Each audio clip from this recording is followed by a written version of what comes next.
Muy buena noche, bienvenido a su programa Acción Positiva. Pues nosotros a través de los medios estamos siempre siguiendo qué son las situaciones que se están produciendo en Guatemala, qué son lo que nos llama la atención, qué es lo que está captando la atención de los medios, porque son problemas que están surgiendo todos los días. Así que sabemos que estamos en medio de un proceso electoral que ha sido de lo más agitado, pero esto no hace que quitemos la atención de otros asuntos importantes. Yo les quisiera mostrar la portada de uno de los medios locales recientemente, en la cual ustedes van a darse cuenta de que hay dos situaciones. En la parte de arriba ven ustedes cuando dice que hay una situación de salud enfrentando una posible crisis por el surgimiento de enfermedades transmitidas por insectos. La parte de abajo habla de las encuestas políticas en las cuales sabemos que no sabemos para dónde vamos con tanta situación que se está produciendo. Pero tampoco sabemos para dónde vamos ante la situación de los diferentes procesos infecciosos que se están produciendo a nivel nacional, que verdaderamente afectan a la población y que realmente no existe en general un conocimiento claro, una política clara y que pueden llegar a ser verdaderas crisis para la población en general.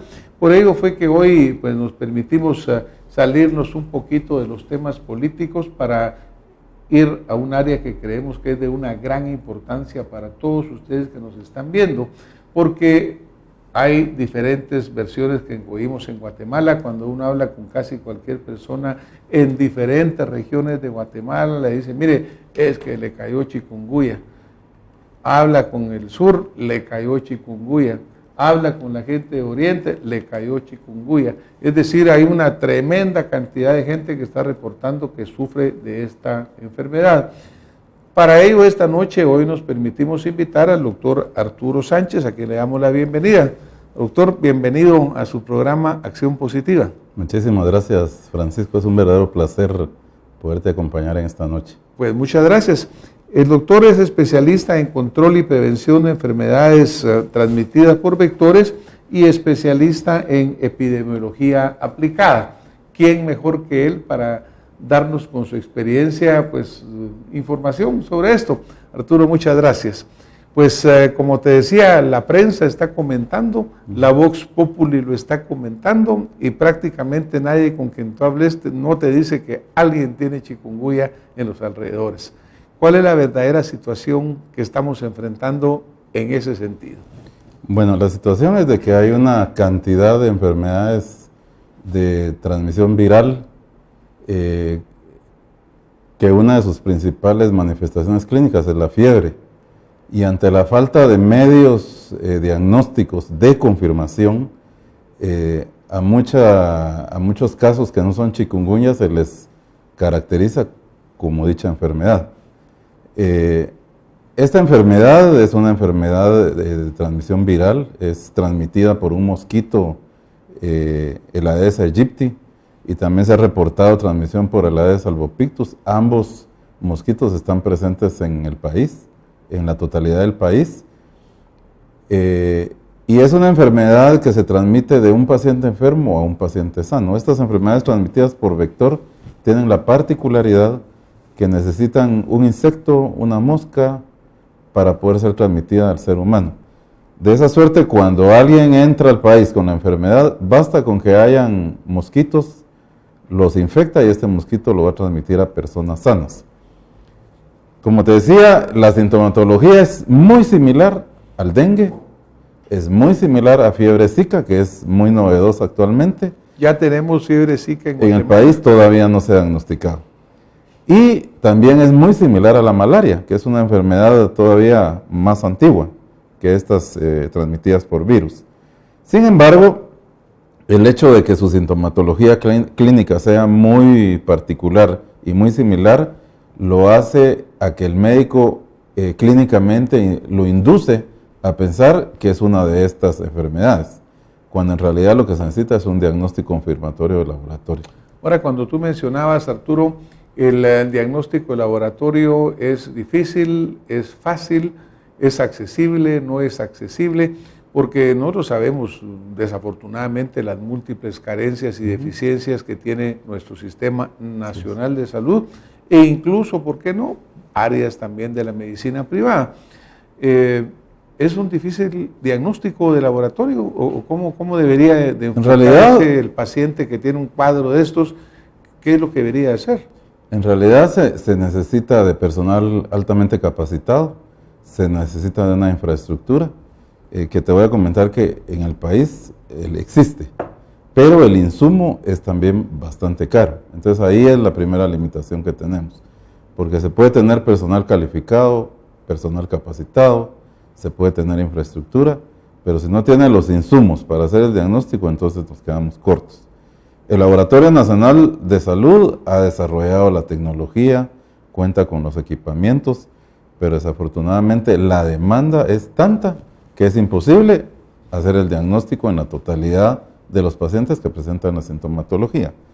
Y cuando uno aborda una enfermedad desde el punto de vista de salud pública, tampoco interesa hacer el diagnóstico al 100% de los pacientes, porque en realidad el diagnóstico se hace clínicamente, pero se hace por nexo epidemiológico, que tal vez es la parte más importante.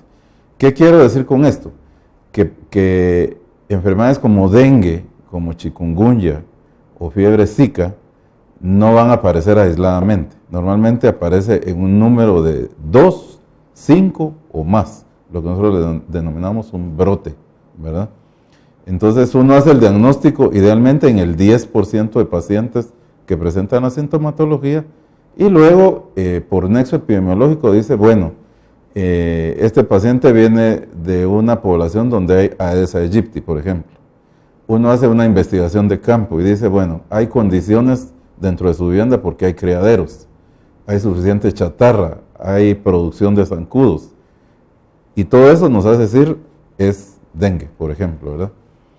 Entonces, la situación es de que la población tiene que estar consciente porque hay mucho paciente que se acerca al centro de salud, puesto de salud, y exige que se le haga el diagnóstico por laboratorio cuando no es precisamente tan importante si existe el nexo epidemiológico. Sin embargo, sí es sumamente importante darle medidas educacionales al paciente y darle tratamiento y obviamente su atención, porque esto nos puede prevenir un desenlace fatal.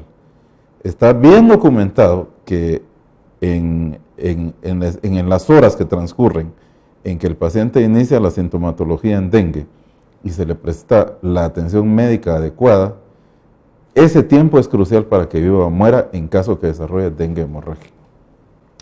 Por ejemplo, ahorita estamos hablando particularmente de dengue y tú has mencionado dengue hemorrágico. Sí. ¿Cuál es la sintomatología? ¿Hay diferencia en la sintomatología inicial o los cuadros son sumamente similares? Porque tú hablaste de fiebre, ¿no? Sí. Pero ¿cuál es a lo largo del cuadro clínico, cuál es la sintomatología que va a enfrentar un paciente? Bueno, normalmente el paciente normalmente se acompaña con un estado febril, luego hay aparecimiento de un rash, que normalmente es en tórax y miembros superiores, hay un dolor retroorbital, ¿verdad? Hay cefalea, hay decaimiento, hay pérdida de apetito.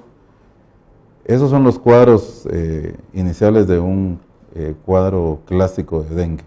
Sin embargo, hay algunos signos de alerta. Por ejemplo, si hay aparecimiento de hemorragia, si hay aparecimiento de un dolor abdominal, si hay pérdida de conciencia, esos 3 signos ya nos deben alertar para ponerle atención al paciente y movilizarlo a un nivel de atención no primario, secundario, sino terciario, que es a nivel hospitalario.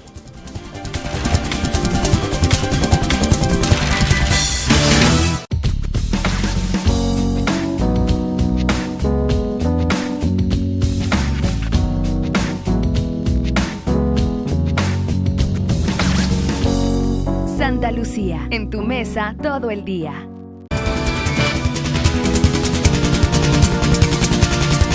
Al paciente y movilizarlo a un nivel de atención no primario, secundario, sino terciario, que es a nivel hospitalario. Por otro lado, hay también elementos de laboratorio que nos pueden contribuir. Por ejemplo, si hay una caída brusca de plaquetas y hay una elevada del hematocrito o hemoconcentración, también nos hace pensar que ese paciente puede entrar en shock inmediatamente. Tú has hablado, digamos, de cosas que son aparentemente muy sencillas, ¿no? Pues el cuadro clínico, bastante clásico para ustedes que nos están oyendo, pues obviamente hay que tener en mente este tipo de sintomatología. Pero por otro lado, cuando vamos a la realidad de nuestro país, Arturo, y la gente va a visitar el área primaria de atención, ¿está nuestra área primaria capacitada? ¿Tiene el personal capaz de reconocer la sintomatología y tiene la capacidad de responder con las medidas, por lo menos de sostén iniciales? ¿O cómo está el diagnóstico de nuestro sistema de diagnóstico? Esta es una pregunta muy importante porque normalmente, y esto se ha hablado por décadas, el énfasis de los presupuestos dentro del Ministerio de Salud son a nivel hospitalario.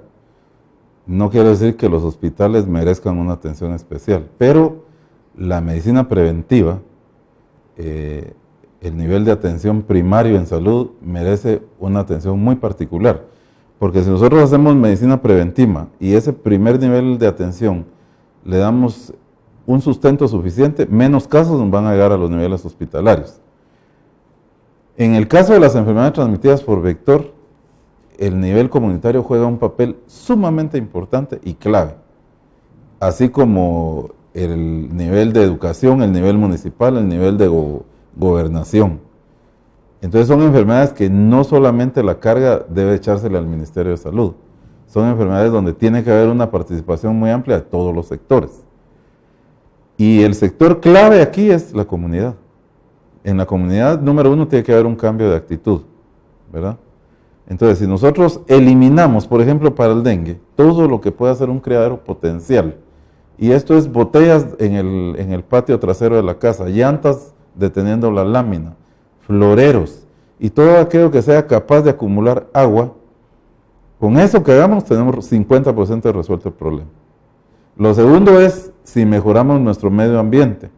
Nosotros siempre impulsamos un programa que se llama Casa Limpia, Pato Limpio, que realmente fue un programa muy lindo porque lo que propiciaba y contribuía no solo era contra el dengue, sino contra enfermedades diarreicas intestinales.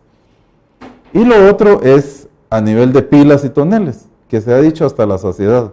Cepillemos la pila una vez por semana, tapemos nuestros toneles. Con esas simples medidas nosotros estamos realmente evitando la reproducción del zancudo, primero de la larva y después del mosquito adulto, y ya con esa simple acción, aunque aparezca un enfermo, pero si no hay vector, no va a haber enfermedad y no va a haber ese brote explosivo de la enfermedad. Ahora, por ejemplo, tú mencionas muy bien, pues hemos estado trabajando en ello, pero por ejemplo, en este momento también se menciona una cifra, alguien decía, hay 15,000 casos reportados de chikungunya. Es decir, pareciera que estamos perdiendo la batalla en algún sentido, pues no, porque a pesar de las medidas estas que tú mencionas, como que la comunidad tampoco ha respondido adecuadamente.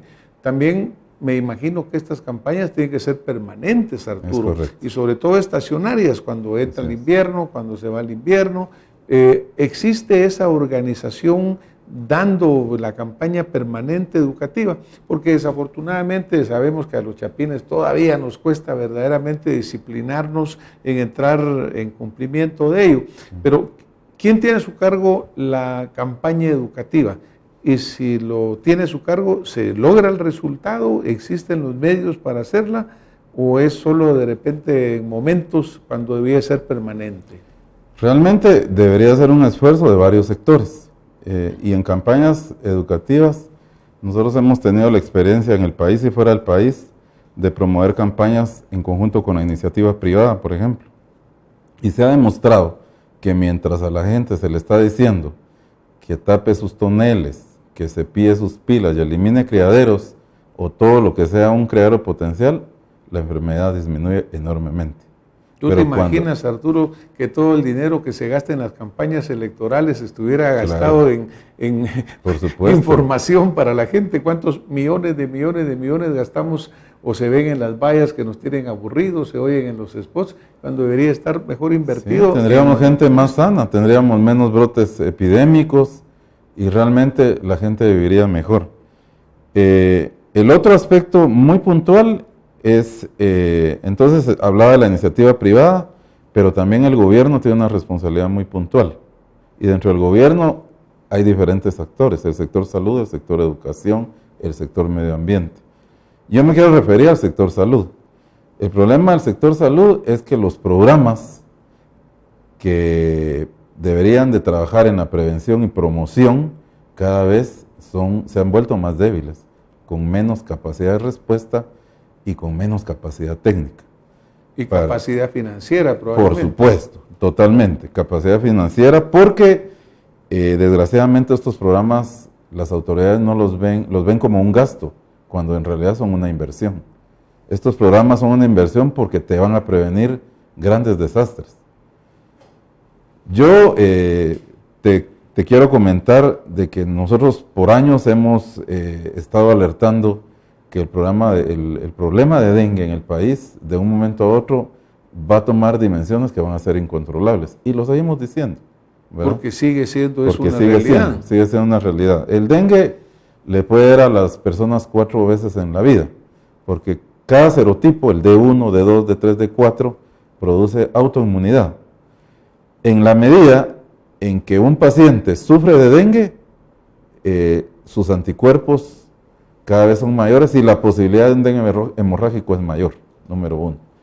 Pero la otra parte más importante, cuando la población susceptible se va agotando, los casos disminuyen, sí, pero los casos que se presentan son más graves, con formas más graves que a la postre resultan mucho más caros resolverlos en el sistema de salud y obviamente representan muertes, que es lo que queremos evitar. Entonces, esto es un conjunto de acciones que deben de venir desde el nivel comunitario en los diferentes niveles. Desgraciadamente, como te decía, a nivel operativo se ha perdido mística de trabajo, el equipo no se renueva, entonces se sigue trabajando con equipo viejo, en desuso, que no nos va a tirar el producto de la forma que deseamos para matar el mosquito. Se usan productos realmente que no tienen los estándares de calidad que deseáramos y el personal es poco estimulado, no ha sido capacitado durante décadas, hay que decirlo, y mucho del personal que formó parte de lo que fue el antiguo SNEM y después División de Malaria se ha ido jubilando. Entonces ha habido una pérdida en la fuerza de trabajo.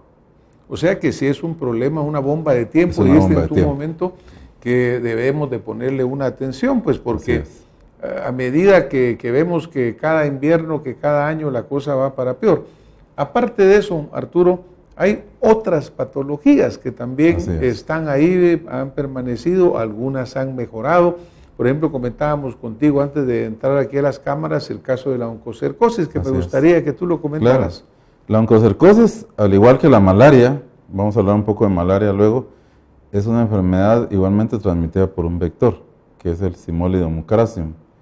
Esta enfermedad es una enfermedad totalmente silenciosa, porque introduce un parásito al organismo, la mosca. Ese parásito al final de la vida produce ceguera. Ese es el resultado final.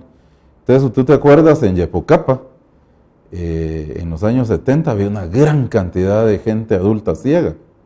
Y eso era por el tema de la oncocercosis.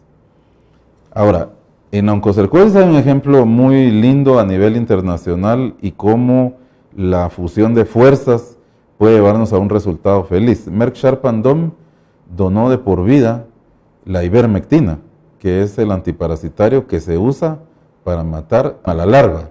Es un larvicida.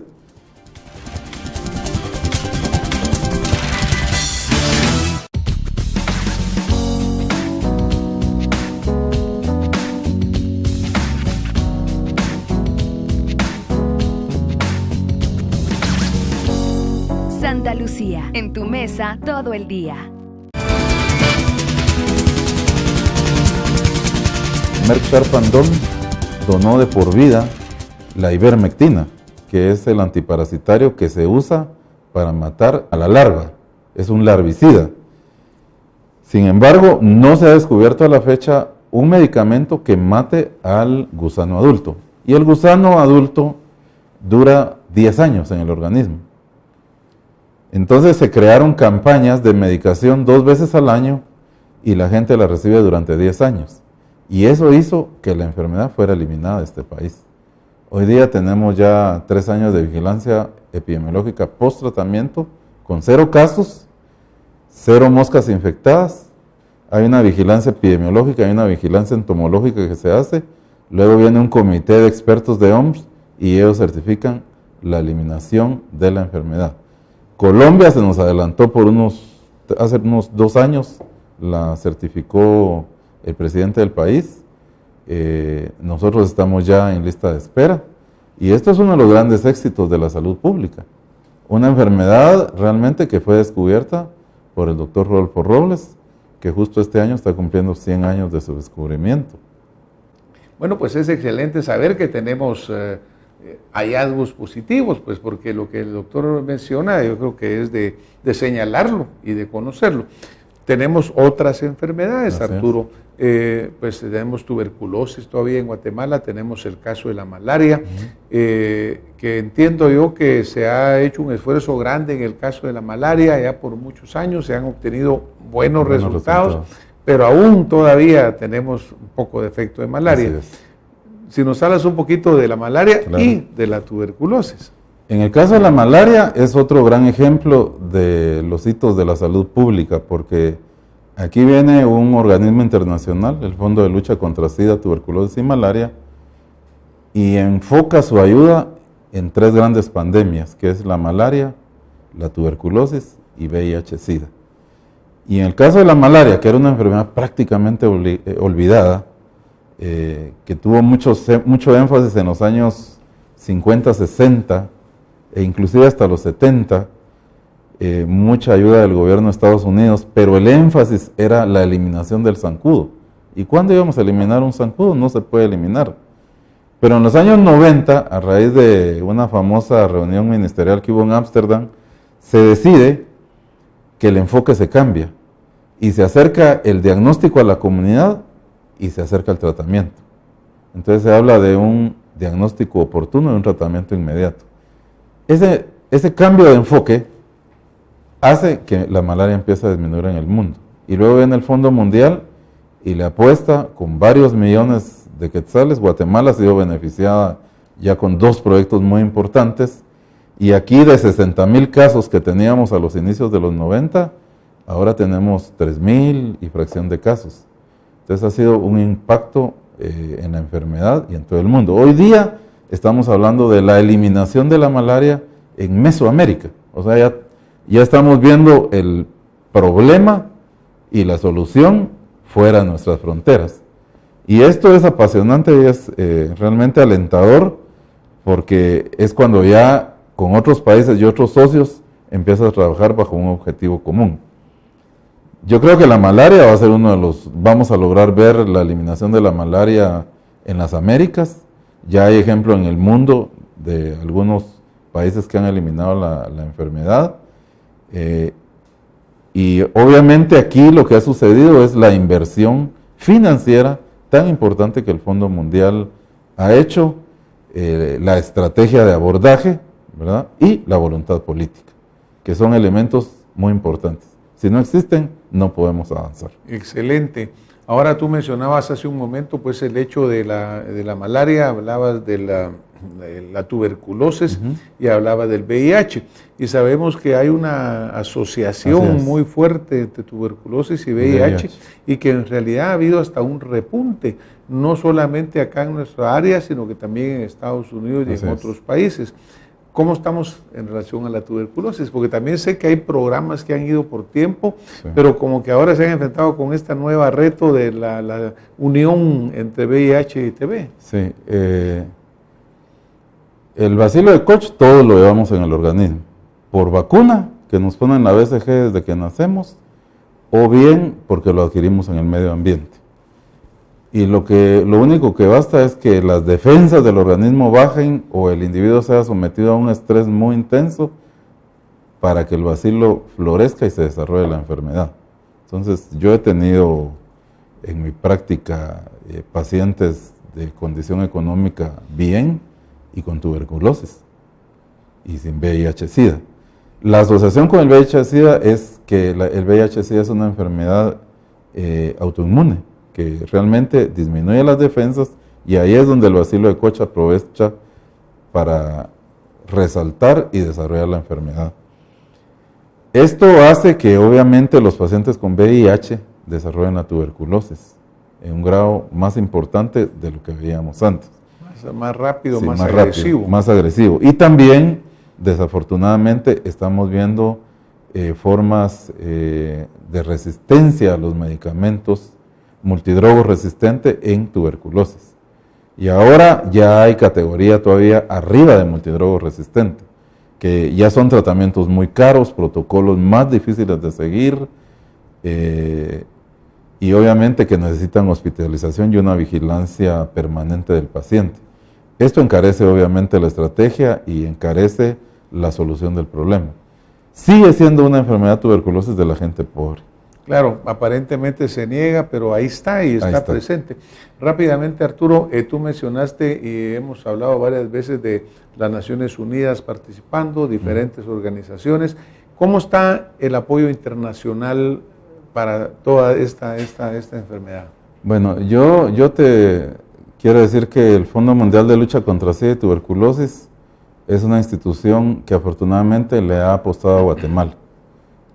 Ha dado aparte de financiamiento constante, ha habido un acompañamiento de carácter técnico con un modelo de financiamiento nuevo, el nuevo modelo de financiamiento, que es un trabajo que se hace a través de desembolsos financieros por resultados y por objetivos bien claros.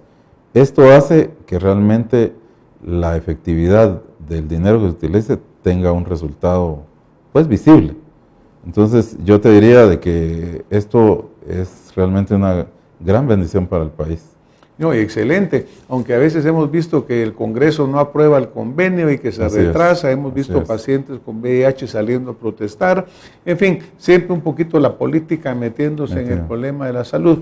Ya nos vamos acercando al final del programa, Arturo, desafortunadamente. Yo quisiera que tú nos dejaras unas últimas reflexiones e indicaciones a nuestra audiencia, volviendo al caso que empezamos con chikungunya, con dengue. ¿Qué dejarías tú de mensaje? Bueno, el mensaje principal quiero dejarle a la comunidad que participe en la solución de su problema. Realmente los problemas de salud son parte nuestra. El gobierno obviamente tenemos un derecho como ciudadanos a exigir salud, pero nosotros tenemos una participación muy activa y muy puntual. En el caso de las enfermedades transmitidas por vector, que es el tema que hoy es motivo de esta charla, merece una vital importancia porque son programas que se han ido debilitando en el país. Merecen ser fortalecidos, merecen inversión, merecen realmente una reingeniería en todo su estilo de trabajo y en todo su estilo de dar sus nuevos productos. Pues muchas gracias, Arturo. Es importante, obviamente, porque Guatemala es un pueblo de gente valiente, Arturo. Cuando nosotros hablamos de que en Guatemala 50% de los niños abajo de 5 años están desnutridos, cuando hablamos que el guatemalteco crece con desnutrición y hay mucha desnutrición crónica, yo creo que solo podemos admirar al guatemalteco, que en medio de una situación dura sale adelante, sobrevive, somos hombres de hierro, ese maíz es muy fuerte, pues no, pero imaginemos nosotros como ciudadanos, imaginemos como nación, qué tan diferente sería si tuviéramos un sistema de salud que verdaderamente garantizara al guatemalteco desde niño una protección para que pudiera crecer sano, para que pudiera crecer y desarrollarse. Arturo, te agradecemos mucho tu Muchísimas gracias, compañía Francisco, esta noche y toda la información que nos has compartido. A ustedes que nos han estado viendo, muchísimas gracias.